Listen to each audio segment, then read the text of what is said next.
This show brought to you by Circle of Seven Productions, www.cosproductions.com. Please be sure to subscribe and welcome to our circle.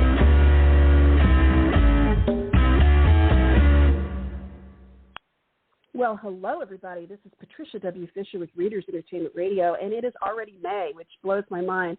And this week has kind of messed me up because I keep thinking that Mother's Day is a week from Sunday, but it's actually Sunday. So if you're like me and didn't really soak in that last Sunday was May 1st, so the second Sunday of May is always Mother's Day, you might want to do something about that if you want to get something for the person in your life that mothered you and nurtured you and cared for you, or, you know, it could be bio mom, it could be adopted mom, foster mom, really great friends, whomever. So celebrate those amazing women in your life.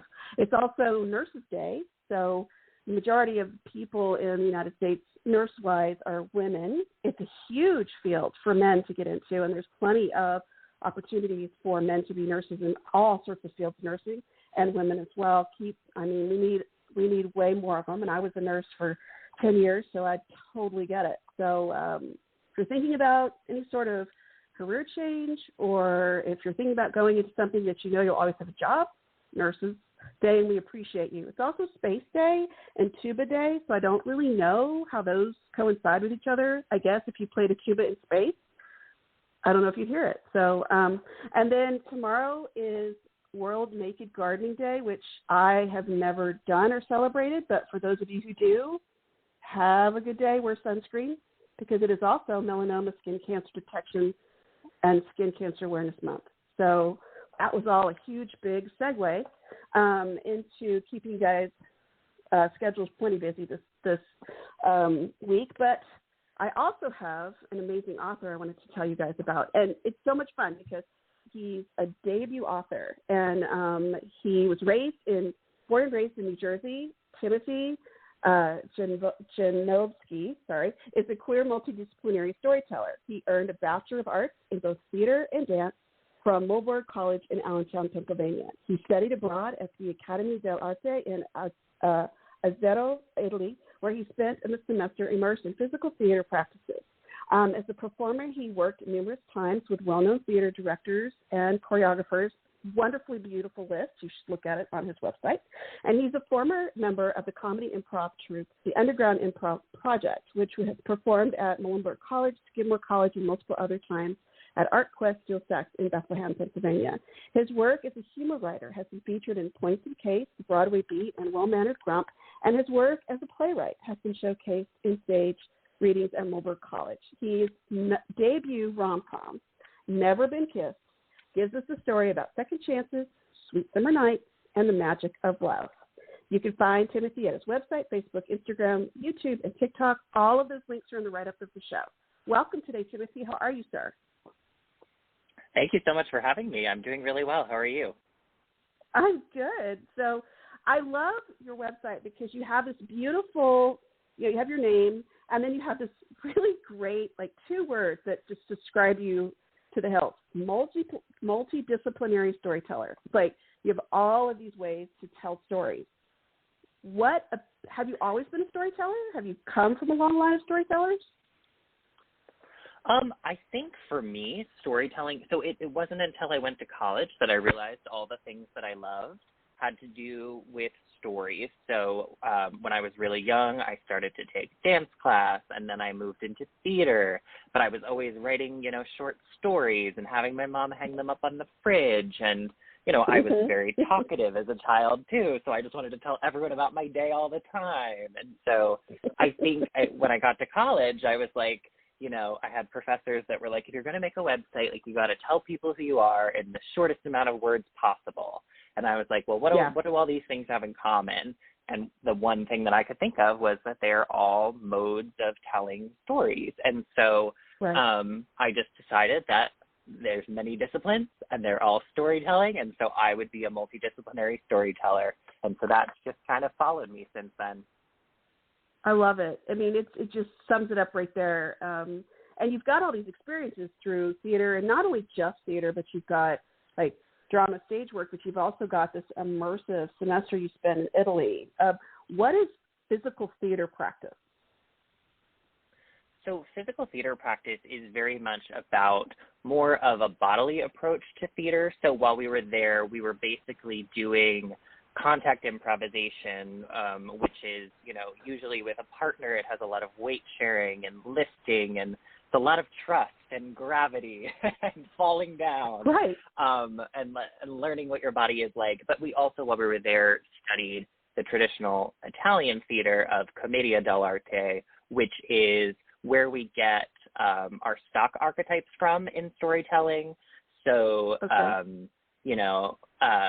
The lovers and the miser and the clown, like all the tropes that you see when you're, reading a romance, or if you are watching a sitcom, they're usually based on the archetypes from commedia dell'arte, and commedia dell'arte is very physical in the sense that the actors wear masks. So I went to a mask making workshop while I was there, and I had to do the leather, and it was very intense. But they can't use their whole face, so because of the mask, and so you have to be able to tell a story with your whole body and your voice. And so in doing that, you're basically just trying to contort yourself into different shapes that can convey emotion for those people who had to, get the really cheap seats all the way in the back, who really can't hear you. And so that's kind of what encapsulated my semester, and what physical theater, or at least the training practices that I went through at the Accademia dell'Arte, were like. Yeah, I've noted. I took a class years ago, an acting class, and they talked about the different physical ways you present yourself on stage depending on what you're doing. The big thing that kind of pushed me way out of my comfort zone was for children's theater, because everything, like you're saying, has to be physical. I mean, you can't just walk on stage and be, I'm the Wicked Witch. You have to come in a certain way. So the kids know immediately, like you're saying, if they're in the cheap seats, they know immediately who you are. And that's what I'm picturing as you're learning these beautiful techniques of how to physically tell your story, even if you said nothing. And that's, I would think that would be just a blast. Yeah, I mean, it totally was. And I think, too, how specifically is that, way back when in Italy, in the days of Commedia dell'arte, these troops would move from town to town to town, and different troops would come through. And so when they're wearing the mask was how the audience identified, oh, he's playing the same type of character in just a different story. Mm-hmm. And so we don't have to, suspend our disbelief. We don't have to learn a whole new backstory. We know essentially what these characters' qualities are. And I think that definitely helped me as a writer in general, because it allows you to see and read and watch things and say, oh, my character is a little like that. Like, how does the actor in this movie physicalize that emotion, and how can I put that on paper? So I think that's very interesting. Yeah, I think it would be very sometimes challenging to translate over, because I'm sure as you're writing, you're visualizing this being played out, like a lot of writers will. And as you're writing these stories, do the masks come into play, because of this training?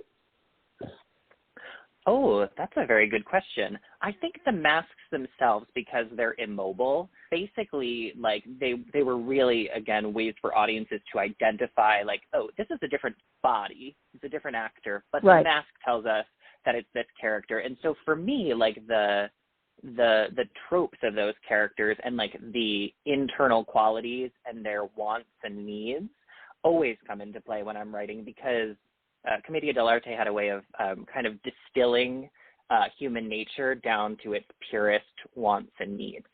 We all want food, we all want shelter, we all want money, these things that, every character needs to fulfill in order for their story to kind of take shape. And so I would definitely say that training comes into play when I'm writing, because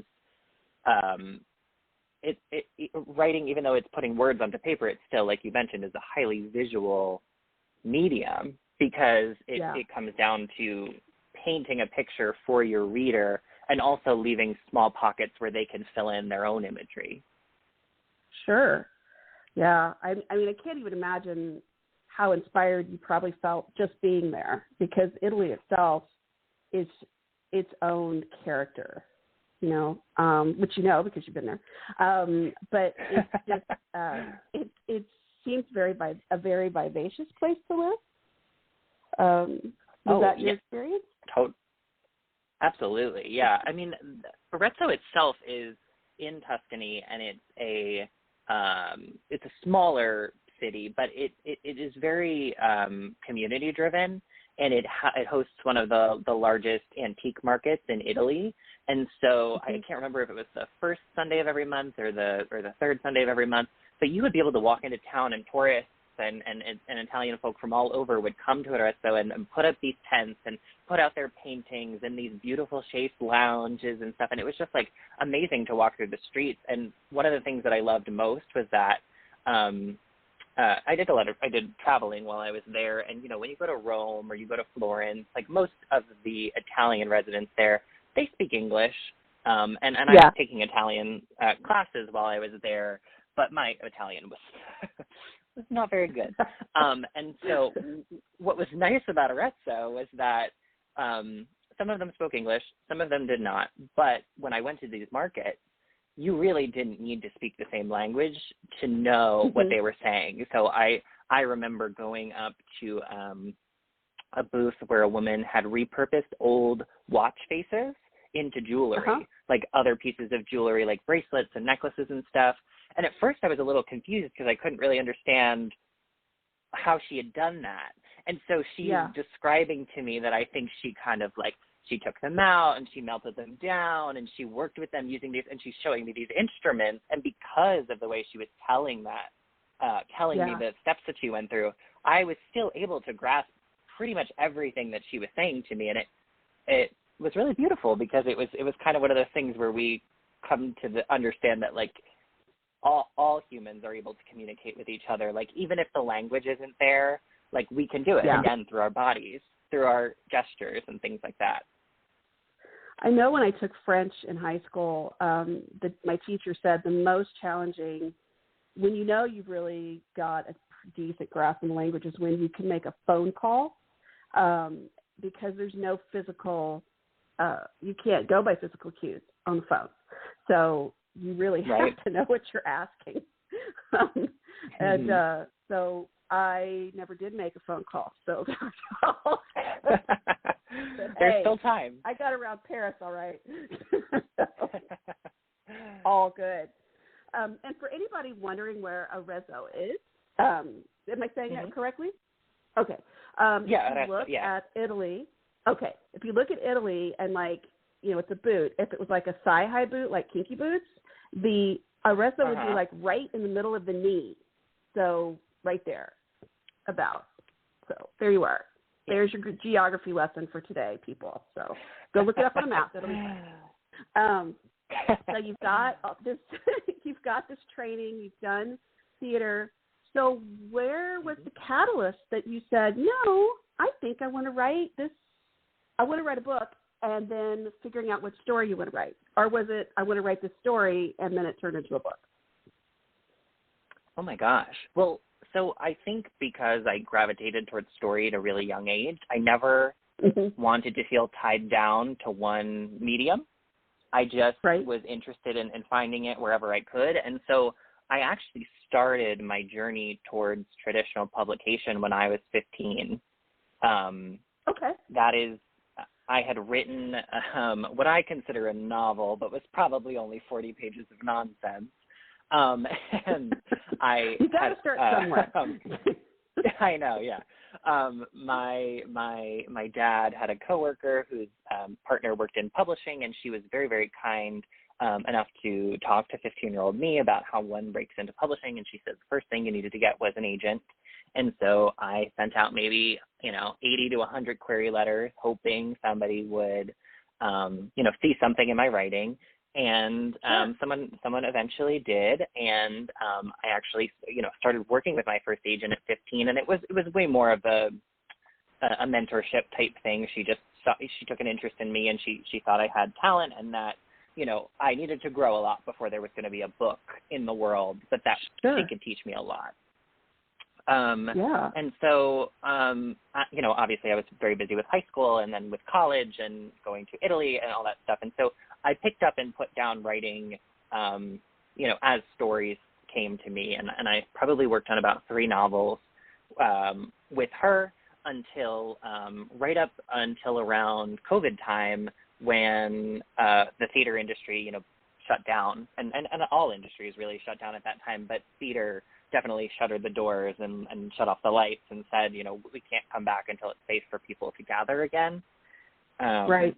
And so my only kind of creative outlet at that time was through writing, because that was the solitary way that I could tell stories and still be able to share them with other people, because I could be like, hey, like, my friend, I've written 5 chapters of this new book. Like, are you interested in reading it? And we could share that story together. And so actually, my debut novel, Never Been Kissed, is actually not the book that I was writing, but during COVID time, I was my book deal came about in kind of a roundabout way. But my second novel, which is going to come out in October, that's called You're a Mean One, Matthew Prince, which is a Christmas rom-com.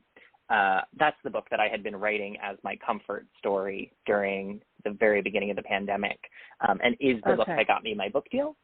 And so after that time, once I decided that I was going to be working with my publisher and I met my editor, we had a discussion about, writing a story that had a little bit more of a broader appeal as opposed to a Christmas novel being my debut, only because, it's more of a niche audience for holiday stories. And so that's how Never Been Kissed came about. And I pitched her a story about a struggling drive-in and a second chance romance, and then I just got to work. I mean, it is the cutest cover, and I mean, it is so lovely, and it just came out the 3rd. So if you have a mom out there or somebody that loves a really sweet rom-com, you should absolutely pick it up. And it's about Ren, and he's never been kissed, but he wants that movie-perfect ending more than anything, right? So did you name him Ren from Footloose? I'm thinking yes. Yes, I mean, partially. I think the funny thing is that people in my subconscious, I will do things that I internalized, from my childhood, watching Footloose, on the VHS that I rented from Hollywood Video or whatever. And oh my gosh. and I don't think I did it intentionally. It wasn't until one of my friends was reading the book and was reading a later chapter where Ren makes like this big impassioned speech, in front of the town and everything. And they're like, this is just like Ren in Footloose. Like, you named him after Ren in Footloose. I was like, subconsciously, I think I did. But on the regular level, it was pure coincidence. That is so funny. It's like, if anybody's a Marvel fan, Peter Quill in Guardians of the Galaxy is like all about Footloose. It's like, it's the best movie ever. Like, he keeps talking about it. Poor guy he's not been, it's a great movie. I think it's fun. And I remember actually seeing years ago, I won't say how old I was, but when the original, like, Kevin Bacon came out, and I remember sitting in the theater because it was a trailer. And this trailer, the trailers used to be like, I don't know, minute and a half. This trailer was like 2.5 minutes. And I remember sitting there, and my friend's mom was sitting there, and she looked over at me. She goes, well, we basically just seen the whole movie. They just kept playing all of these dance scenes. Yeah. They were like, well, apparently they get to dance somewhere. Yeah. Oh, well, it's fun. The whole David and Goliath type storyline, taking on the status quo and all. It's a good story. I mean, it's a good thing that we need to keep coming back to, because if anybody's been paying attention, you've got a lot of work to do socially. And exactly. But we won't have that conversation today, because we're going to talk about your fabulous book. So you got this story going, and where did this come up? I mean, where did you came up with You're a Mean One for your first book, but that's going to come out in October. So this, are the characters related? Are they standalone? Is there any overlap at all? Sure. So, they are standalone novels, so they are kind of completely independent of one another. But since they're kind of part of a little, like, new adult universe that I'm creating, so the characters are a similar age, they're similar themes, similar, locations. Never Been Kissed takes place in Pennsylvania, and Your Mean One, Matthew Prince takes place in Massachusetts, so we're in the Northeast. But they are standalone novels, and my editor and I just kind of threw around some ideas of what my debut might look like, and I had always been toying around with this hopeless romantic character that was kind of a little bit of a 22 years old, but a little bit of a grandpa, and so I was like, I think I want to tell a story about some kids that work at a not kids, but young adults who work at a drive-in over the summer, because during COVID times, I really love going to the movies. I've always loved going to the movies, and, movie theaters were shut down, and I was feeling a really big disconnect.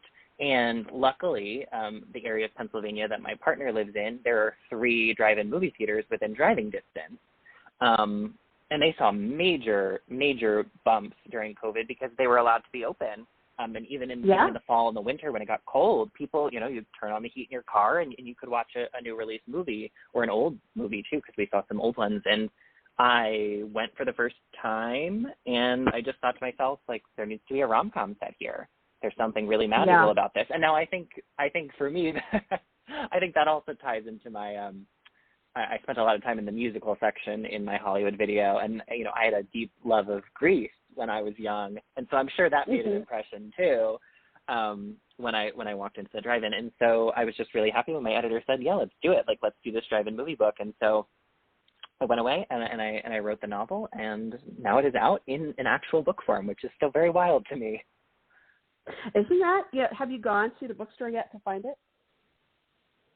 Yes, on Tuesday when it came out, I was lucky enough. I have a local indie in Pennsylvania that I work closely with called Let's Play Books bookstore, and they were kind enough to have me come and do like a pre-launch event for Independent Bookstore Day. So I had seen the finished copies, like I had signed books, people had bought them, and that was really cool. But on release day, I took myself to Barnes & Noble and was like, I'm just going to see if it's here. And, I found it on the rom-com table, and it was very nice. And the kind booksellers there let me sign the copies, and we took pictures. I mean, it was wonderful. It's fun because every time I interview someone or friends of mine have their books out, I will go look for them at the bookstore. And for anybody listening, honestly, you would think that authors get tired of people, taking pictures of their books in these different bookstores. Even if the book's like 5 years old, they don't, because it takes a lot of work to put that book together. It's not something you just slap together in a weekend. So if you see a book that you love and you want to tag the author, please do it, because they really, really, really appreciate it. And so if you see Timothy's book out, take a picture and tag him on Facebook and Instagram, and he's on TikTok. And you can send it to him on his website, and I've got all those links in the write-up of the show. So you can even sign up to his newsletter because it's all there. So very cool. And then, so you've got all this going on. You've got this next book coming out. Do you have more brewing? I do, yeah. So I'm finishing currently, like, in my final round of edits for Your Mean One, Matthew Prince. So I got to get that under my belt first so that this little Christmas rom-com can come out in October, which, feels early for Christmas, but I think everyone can, we can bypass Halloween this year and go straight for the holidays. I say yes. But then, as long as we get the candy. Yeah. Oh, we'll still get the candy. Completely, always do the candy. They'll just mark it on sale in advance.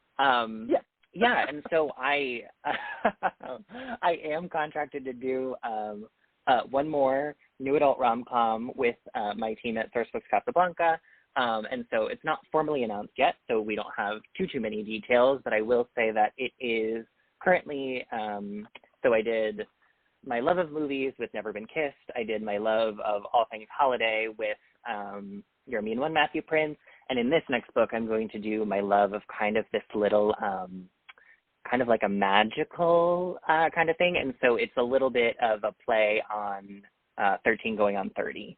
And so there'll be more details soon, but that is what I'm working on right now. Wow.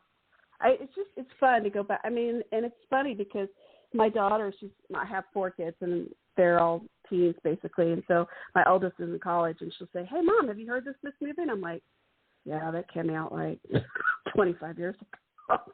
Like this old movie? Like, yes. an old movie. About 13 going on 30? Yeah, this old movie. I'm like, oh, yeah, no. I know. She obviously doesn't need it in a bad way, but it's just kind of funny, the perspective of it, because when I think of old movies, I'm thinking like Philadelphia Story with, Katharine Hepburn. I'm thinking that. Yeah. And she's thinking, a Roman Holiday, and she's thinking like the 1990s. Like, wow, okay. Yeah, I've had a lot of interesting conversations recently with readers and family members and friends who've picked up copies of Never Been Kissed because this book is just like filled with movie references and Easter eggs and plot similarities to these movies, because Ren is, the main character, is a film studies major, and he's just a movie lover. He's got a VHS collection. He loves to listen to vinyl records. He's just kind of an old soul. And so it's funny, the younger readers are like, what's You've Got Mail? And the older readers are like, what's To All the Boys I've Loved Before? And I'm like, I'm hoping the book bridges the gap a little bit, right? Gets someone interested in something maybe they hadn't heard of prior. So it's funny you say that, because there's certain things that I have to still explain to my children about technology. Like even watching Friends, it was out in the mid-90s. They're on the cordless phones, right? And so they'll be like, where were you? I couldn't, we've been trying to find you. We've been all over the city trying to find you. And I know one of my kids said, why don't they just call them? I'm like, because they didn't have cell phones. Like, they weren't there. But yeah, or I told her, we would just go and sit at our friend's house and we'd be back eventually. It's like, well, how did your parents find you? I'm like, we came home. We knew where it was. Yeah, we know. Parents are good. So it's very interesting how things have shifted, like you're talking about. So it's seeing all these different movies. Sometimes we have to stop it and say, oh, okay, well, this is what this was. Or recently, Ewan McGregor was on Graham Norton. And if anybody's never watched Graham Norton, he's this phenomenal British talk show host. But he has this wonderful format where he brings all the guests out at the beginning of the show, and it's all for a live audience, and he has beverages, spirits, alcohol, and everybody, if they want to, they can drink. And man, the stories just fly. It's fantastic. So, but he had Ewan McGregor on recently and was talking about the kids recognize him without his beard. And he said yes, and then he said he was chasing down this young guy. He ran a stop sign, and he said he pulled up to the light, and he rolled down he was rolling down his window, and he's literally doing the hand crank sign. And, he tells the story, and the guy there goes, man, you look so cool until right then. So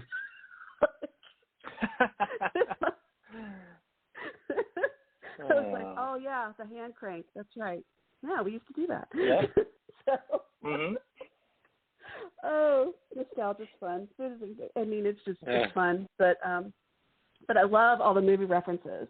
Like going through the vinyl, you can see Pretty in Pink, and you talk about like Footloose, and you talk about Me, the Drive-In, and you're right, the drive-ins had a huge surge during COVID, and still are. I mean, here in Texas, we have decent weather all year that you can usually go, except like the heat of the summer, you really have to wait till it's the 7:30 show. But even then, it's just it's a whole different experience. If no one's ever gone to a drive-in, you really should, because it's a whole different way to watch a movie. Because it's not just the movie, it's everything around you that's going on. Yeah. I think my favorite part of writing this book was doing the very hard research of going to different drive-ins and, watching movies and checking out the concession stands. And one of my favorite memories was, and I didn't even know this drive-in existed until I was working on the book, was there is a volunteer-run drive-in. It's called the Mahoning Drive-In. It's in Pennsylvania. And I talk about this a little bit in the book, but, probably in the 2010s, I'm forgetting since I wrote this book forever ago, but the switch to digital happened. So movie theaters weren't showing movies on film reels anymore. They were basically pulling movies from the cloud and just, showing them digitally. And drive-ins really had to decide, like, film studios were no longer printing their movies on film reels. So it was either you go digital or you close. And the Mahoning Drive-In said, well, we don't have the money to go digital. So what do we do? And they decided to be a vintage-only drive-in movie theater. And so they only show old movies. They do Zombie Weekend. They do Tom Hanks Weekend. They do, like, these movies that you get to see, like, in the original form that the studio meant you to see them in on the 35mm film. And volunteers come from, like, as far away as, like, Maryland and Connecticut to come and volunteer there for the weekend. They sleep in the concession stand, some of them. And it's just incredible. I mean, they have a VHS store inside their concession stand. They sell vinyls. And they even let me come into the projection booth and showed me how they reel up the film and how they have to switch between two different projectors so that the movie can continuously keep showing at the halfway mark. I mean, it was just a very cool experience. I mean, that's something I don't think people really think about because, they used to, like, the Tuesday of the week, and then you could show it to some of the people who work there. You'd have the previews, and then, of course, you could set it up and get ready for Friday or Thursday night. But, now it's all digital, so they just shoot it right at you. Whole other experience. But, we ended up, it was last May, I think, Godzilla versus King Kong came out. And by the way, I'm a huge Godzilla fan. And I've seen them all, like all of them. And so my kids are properly addicted to, bad monster movies. And so we absolutely were hitting the drive-in that night for King Kong versus Godzilla. It was so much fun to sit out there and watch that go on. It was one of those movies that you really don't have to know what they're saying. Because really all you're just there is for, Godzilla and King Kong. It really doesn't matter. So it's fantastic. It's a spectacle every time. Creatures. Every time. And so to hear about a vintage drive-in, that just sounds fantastic. Are you thinking you're going to go back and maybe do, like, based on that? Or is the drive-in that you're in now more like a piece of that? For the Never Been Kissed. So I think, so in Never Been Kissed, I was actually, I wasn't fully familiar with the Mahoning at the time. The drive-in that inspired Never Been Kissed is called Shankweiler's Drive-In, which is in Orfield, Pennsylvania, and they are one of the oldest operating drive-ins in the country. So the oldest continuously operating drive-in, and, they started out as pretty much like, two poles in a sheet, and then became what they are today. And so that's really what inspired me. And the book talks about the expenses it costs the drive-in to go digital and how hard it is to compete with all the different streaming services and how we have IMAX and 3D and all this stuff now. And so I found out about the Mahoning Drive-In a little bit later into my book process, and it was a little too late to go back and kind of retrofit everything in that regard. But, I mean, I will definitely go back to that drive-in and support them because I think, one, they expose new audiences to new movies all the time, old movies all the time, which I think is awesome. There are so many movies that you just kind of forget about over time because, you're like, oh, I should watch that. Everyone's seen it. And then all of a sudden it blanks out of your mind. But the interesting thing is that there's like a Save the Drive-In plot in Never Been Kissed. And, not to spoil anything, but they come up against, kind of the enemy of the story. And in kind of an art imitates life thing, the Mahoning Drive-In, actually right after I went there while I was working on my final edits for Never Been Kissed, was also facing closure at the hands of kind of a solar farm that wanted to move in and buy the land out from under them. And the town was basically saying, like, we want the solar farm. We don't need your drive-in. And, they had these impassioned fans that rallied around the drive-in and, went to the town meeting and it's still opening. It opened again this summer and hopefully it will be open for many, many years to come.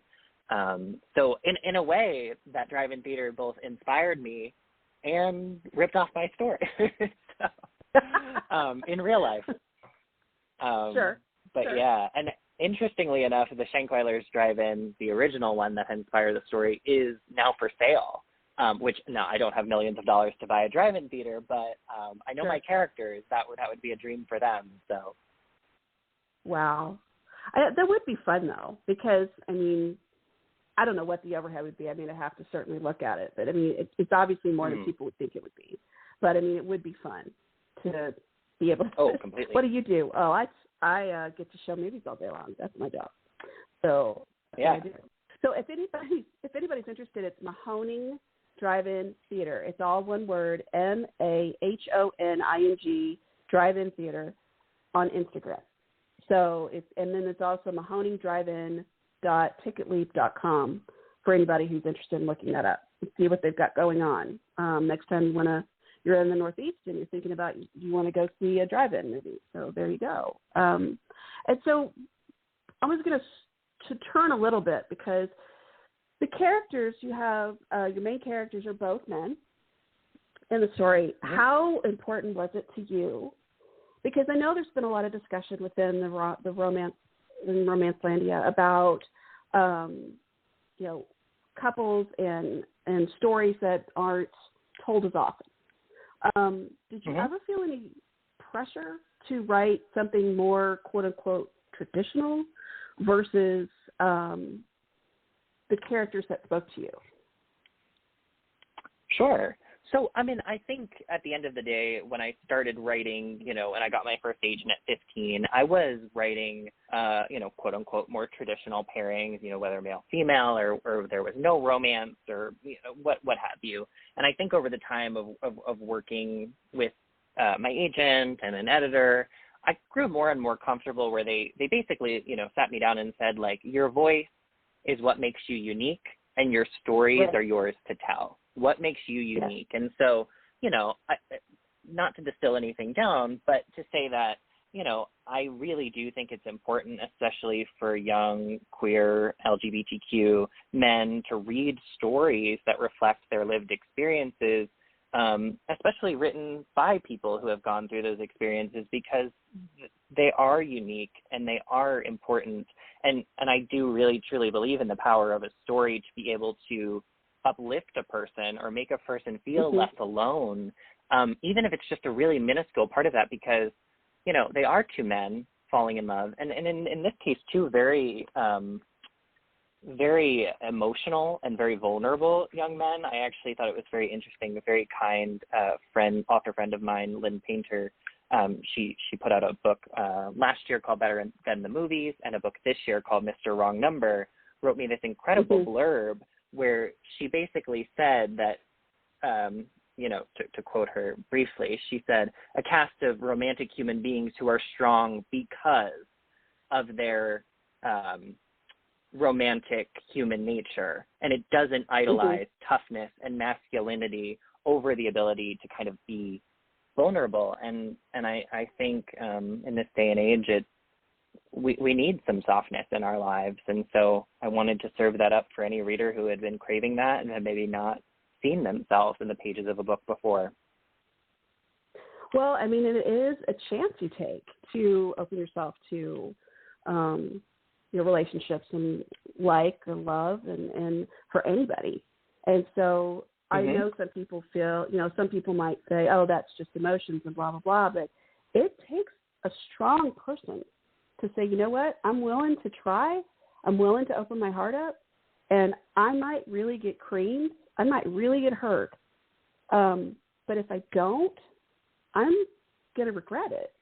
And so for you to lay this wonderful story out for these guys to find that happily ever after is, you're right. It needs to be told. Those stories need to be heard because they do happen. And people need to know that, these, like you're saying, a young man out there is going to read this and go, wow. Or even more so, a possible family member or an ally who may not quite understand, but maybe they read this and go, oh, okay, yeah, that's what love is. And so I think it's just as important for all of us. It's not a book for people who are in the LGBT community to read. It's a book for everyone to read if they want a good story. Exactly. That's just how it is. Yeah, I completely agree with that. And I think too, I mean, some of the most gratifying messages that I've gotten too, you know, I got a message from, you know, a mom who had an LGBTQ son that said, you know, one of the characters in the book identifies as demisexual. And for any listeners out there, that is an identity on the asexual spectrum where, you know, romantic attraction comes first and sexual attraction comes later, if at all.